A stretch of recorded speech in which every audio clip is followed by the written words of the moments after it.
Hello, everybody, and welcome back to Pokemon News. This is Mangolivian Plays, and today we're going to be going over all of the news in the Pokemon world uh, in mid-June of 2025. At the end, we will be going over some potentially leaked information, so if you want to remain spoiler-free, I will remind you prior to those slides so that you don't get um, spoiled if that's something that you're interested in maintaining. Otherwise, let's get started. First, what's happening in Pokemon Scarlet and Violet?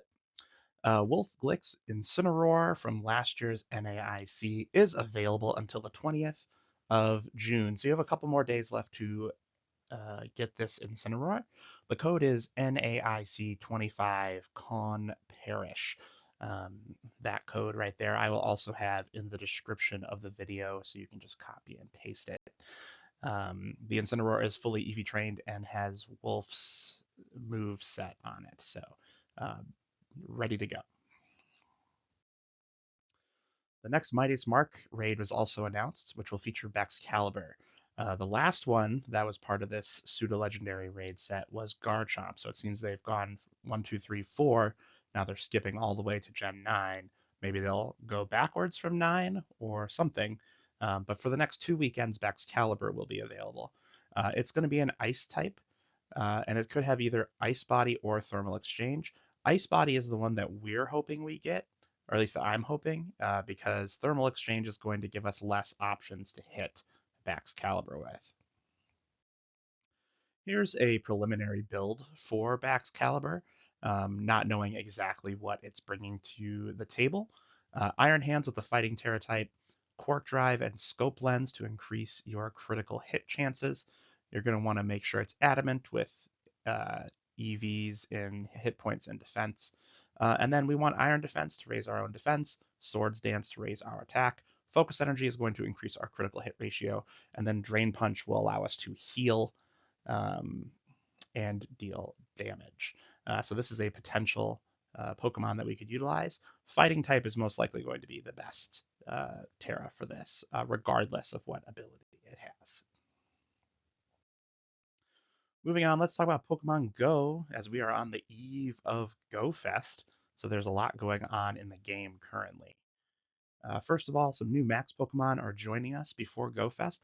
The first which is Hatena and its family, which recently debuted just a couple days ago. It is a Psychic and Fairy type Pokemon and is slightly more defensive than offensive. You should definitely try to get as many Hatena candy as possible because Hatterene does have a Gigantamax form that will debut later. So you do want to get lots of candy for Hatena. You're going to want to be able to power up your Gigantamax Hatterene. Shuckle will also be joining as a Dynamax Pokemon in the next 2 weeks before Go Fest begins. It is a Bug and Rock type, and Shuckle is very tanky, so it's going to be like Blissey. You can use it to take hits and then attack with a different Pokemon in a max battle. The first event we're going to talk about is Yamper's Paw Prints, which is going to start on June 20th and run through the 22nd. This is a short event that is going to debut Yamper and Boltund, the dog Pokemon from Galar. Other dog Pokemon will be available in the wild during this 3-day event. After that, the Ancients Recovered event is going to happen June 23rd through June 27th, and this is a Go Fest tie-in event. So it's giving us some stuff prior to Go Fest beginning. The Galar starter Gigantamax forms will be returning in max battles, so Rillaboom, Cinderace, and Inteleon. If you missed those three for some reason, they will be available during this event. And then any Reggie Pokemon that are caught will have special moves that they don't normally learn. So, for instance, Regirock will have access to Earthquake, um, and they'll all have a special move that they can get. There will also be a timed research available, I believe, for purchase that can get you a Galarian bird Pokemon encounter. So if you haven't caught one of the Galarian legendary birds, this is an opportunity for you to get one for what I assume will be a relatively small price, probably $2 to $5, if that's something you're willing to spend your money on. And the main event, Pokemon Go Fest Global, will be happening June 28th through 29th. Just like all previous Go Fests, there will be 4 biomes that rotate throughout the day. So each hour there will be a different emphasis on which Pokemon will be available. There will be researches for those Pokemon, I assume, and a bunch of stuff like that. As you can see in the picture, there are going to be two new forms of Pokemon that are available. Pikachu with the top hat, and there's a couple different colors of the top hat that it can be. And then Phalanx looks like a train in the back, which is pretty cute, actually. So those will be available as well. Those are the special Pokemon for this one, which is Galar themed. Volcanion, and then the crowned forms of Zacian and Zamazenta will debut in this Go Fest. Volcanion will be a part of the or the special research that comes with Go Fest, and then Zacian and Zamazenta will be appearing in raids in their crowned forms. They are much stronger in these forms than they are in their uncrowned versions. To make your Zacian and Zamazenta the crowned versions in your game, you will need to collect special items, 1,000 of them, just like for Necrozma, just like for Kyurem, to fuse, well, not fuse in this case, but to change their forms. There will also be two new shiny Pokemon lines, Carbink, which is a darker blue when shiny, and then the Baxcalibur line, which is a lighter blue when shiny, will also be available in this event. So if you are walking around and you see a Carbink or a Baxcalibur, you should, or not a Baxcalibur, Frigibax, you should click on them, see if they are shiny. Let's go over a few community days that have been announced. The first of which will be in June, which is on the 21st, so it's coming up this weekend. This one will be featuring Jangmo-O, the Alolan pseudo-legendary, and its special move that it receives for its evolution is Clinging Scales, a powerful dragon-type move. So if you evolve Jangmo into Como, you can get this special move. Jangmo is pink when it is shiny, so its scales are a different color. The Community Day Classic in July will be the 5th and 6th because it is Eevee, so they give us 2 days since there are so many evolutions. All of its evolutions have special evolution moves that they can get during this event, and there will also be changes in the evolution method for the Eevee evolutions during this event, so it'll make it easier for you to evolve your Eevee into all the different kinds. And finally, the August Community Day is slated for August 30th, and it was voted on by players. There were 4 Pokemon up as a choice, and the winner was Rookidee. Rookidee evolves into Corviknight, which will have the special Air Cutter move. One more thing that's going to be introduced into Pokemon Go relatively soon is IV training. In the mainline Pokemon games, you can change your Pokemon's IVs now with bottle cap items.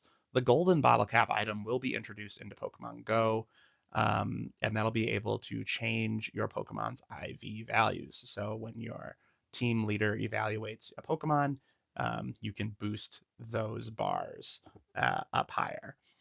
There will be restrictions on this. Of course, the Pokemon that you do this with must be your buddy Pokemon, and there are tasks you need to complete to upgrade these stats. So it's not just going to be a click of a button. You are going to need to do things to upgrade these stats. You'll have about a year, it says, to do all these things. So I don't know if that means after a year they're going to stop doing it or if it resets. Not sure. But they did say that it's about a year to complete the special tasks, probably to get this gold bottle cap. Let's move on to Pokemon Sleep. We have a few things going on in that game. The Summer Festival event's coming up, June 23rd through the 30th. This will debut Farfetch'd, which will be a flying type Pokemon in the game. Water, flying, and bug types will be boosted in your sleep, and the Cramomatic will be available. There will also be a higher chance of encountering some shiny Pokemon during this event, so definitely one worth playing. Also, the second New Moon Day will be happening during this event. The 24th through the 27th is when that'll be happening. And it'll be another chance for you to get Darkrai if you haven't gotten Darkrai yet, or to get the Enigma Berry, which can unlock one of Darkrai's abilities or stats.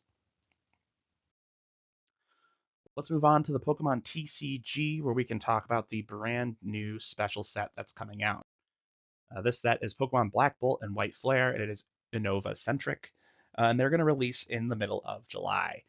Each set is going to have over 170 cards, and that's because every single Unnovan Pokemon is going to be receiving an art rare card in this set. So it's going to be a lot like Pokemon 151. They're going to be giving out really beautiful art cards for all the Pokemon of Unova.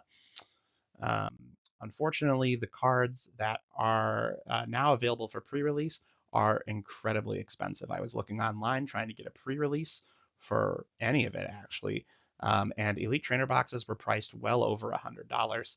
And the Pokemon Center, of course, sold out instantly. Getting your hands on these cards could prove to be incredibly difficult. So best of luck out there, trainers searching for Black Bolt and White Flare.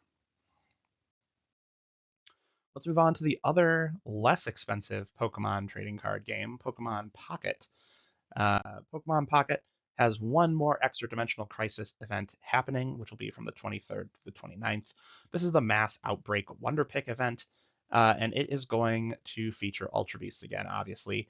Buzzwole EX and Guzzlord EX will be available in this event, as well as the other Ultra Beasts that weren't available in the earlier uh, Ultra Beast event prior to the Poiple Stuffle one that's happening right now.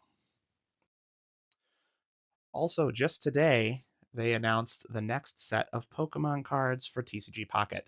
Instead of a new set, A4, we are getting a second themed booster pack, which will be themed around Eevee, which is called Eevee Grove.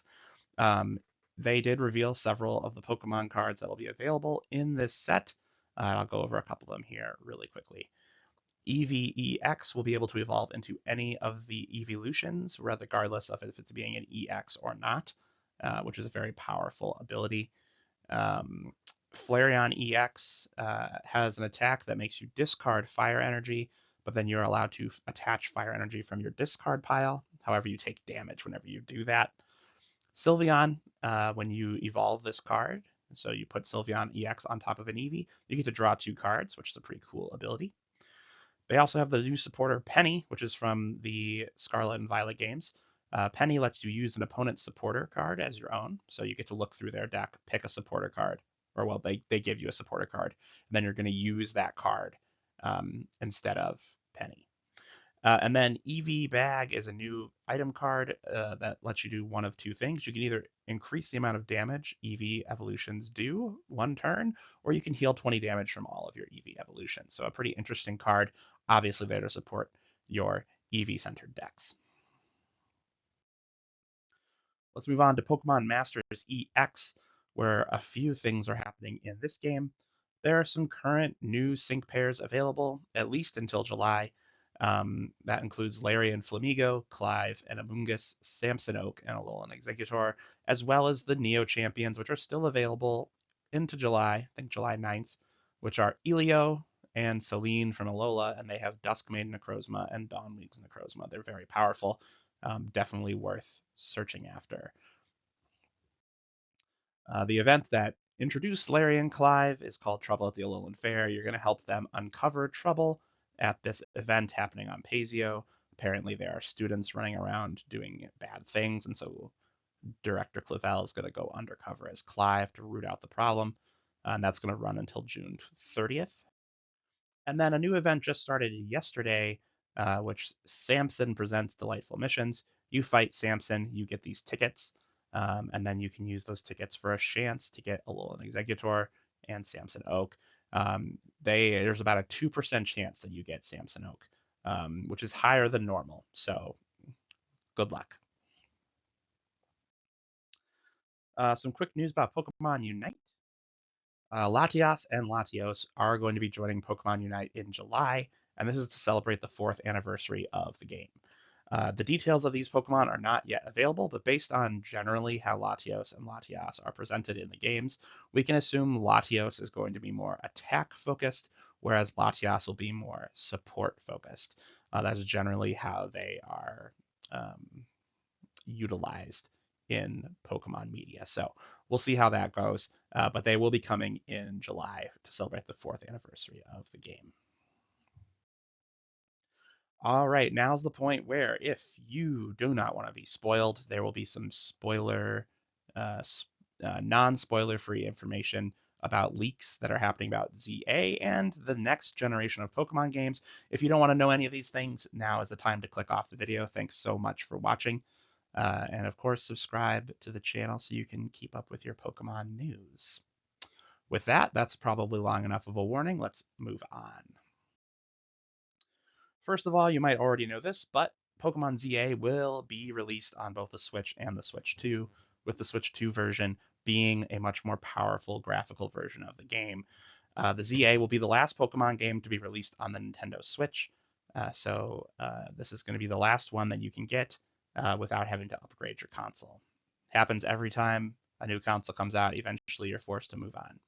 So this is your last game that you can get uh, on the Switch. That's a mainline Pokemon game.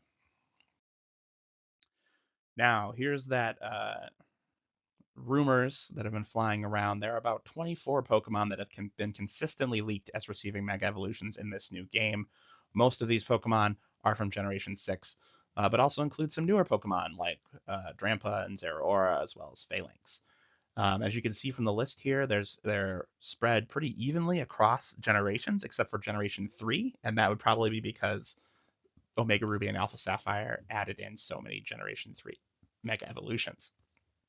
So, no surprises here. We have Megas for the 3 starter Pokemon that are being introduced in this game. Or not introduced, but you know what I mean. The 3 Colosian starters are also going to be receiving Mega Evolutions, which makes sense. They should have gotten them back in X and Y. And then a lot of other Gen 6 Pokemon are also going to be receiving evolutions. Hawlucha, Dragalge, uh, Barbicle, Pyroar. And then Zygarde apparently will be receiving one, as well as Eternal Floette. And then there are some other Pokemon from generations that did not receive as many Mega Evolutions as well. Generation 5, for instance, with Excadrill, Scrafty, and Scolipede, as well as some Generation 1 Pokemon, obviously, and then, like I said, some older Pokemon as well, or newer Pokemon as well. No Flygon, though. Boo hiss. All right, real quick before we talk about the next generation of Pokemon, just going to do a quick stop on the Pokemon World Championships. The event is going to be happening August 15th through the 17th. Expect a bunch of announcements that are going to be happening on the finale on the 17th. These announcements usually have to do with competitive Pokemon, so probably something about Pokemon cards. There will probably be something about the new Champions game. Stuff like that will be announced at this World Championships. There will also be a pop-up Pokemon Center that'll be available from the 13th through the 17th. You will need a ticket to get into this event. There will be a lot of new merchandise available, as always, because of Pokemon Worlds, with all their logos on it. There's this cute little Pikachu plush that they're going to be selling in the store. They're going to have mats and sleeves and all sorts of different stuff. Up here is the competitors kit. So anybody who's actually competing is going to get all of this stuff for free just by making it to the Worlds. We would have to purchase that probably online. There will also be a special Worlds Pikachu card that'll be available at a later date. Those details have not come out yet, but this is what the Pikachu looks like. If you're a Pokemon card collector, there is a chance to get this special card later.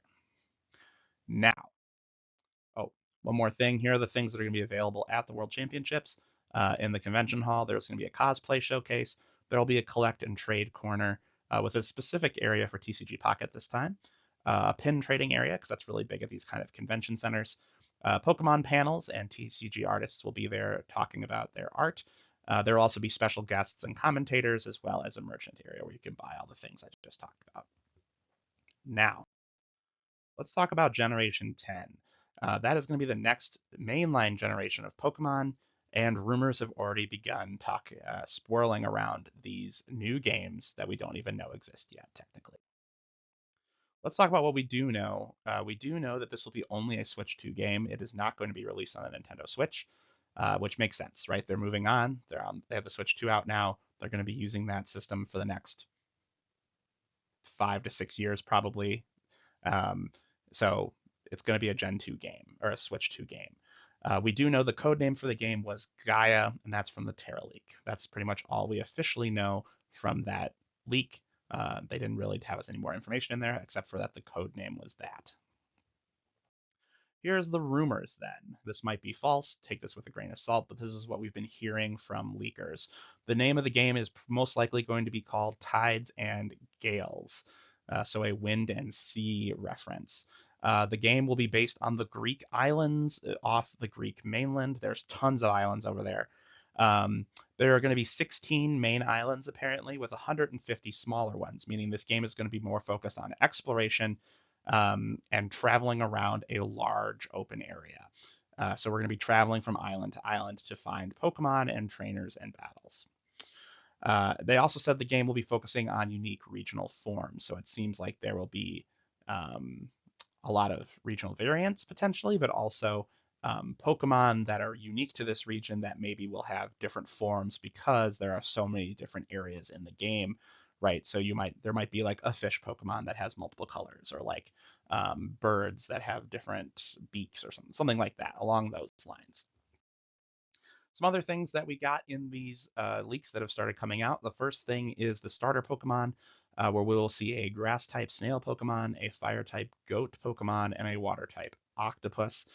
The legendary Pokemon, they seem to indicate there will only be one cover Pokemon for this game, which has two forms, a sky and a water form, which really goes with the Gales and Sails version, right? It's going to be able to fly. It's going to be able to go through the water, traveling between these islands. They did say there will only going to be one, and it does seem very Miraidon, Koraidon-esque. So they might be trying to stick with that sort of thing for legendary Pokemon moving forward. If they're going to be open world, they want the legendary to be important in that. So this Pokemon might be very similar in that way. There's also been rumors about what the gimmick is going to be in this new game, and it seems very similar to terrestrialization based off what the leaks have been saying. You'll be able to change your type using this gimmick, and potentially there will be form changes. Terrestrialization didn't really have form changes; you just stay the same, and you had that like rocky exterior. This will actually let you change form, so it'll be kind of like a combo of terrestrialization and then the form changes of Mega Evolution or Gigantamax.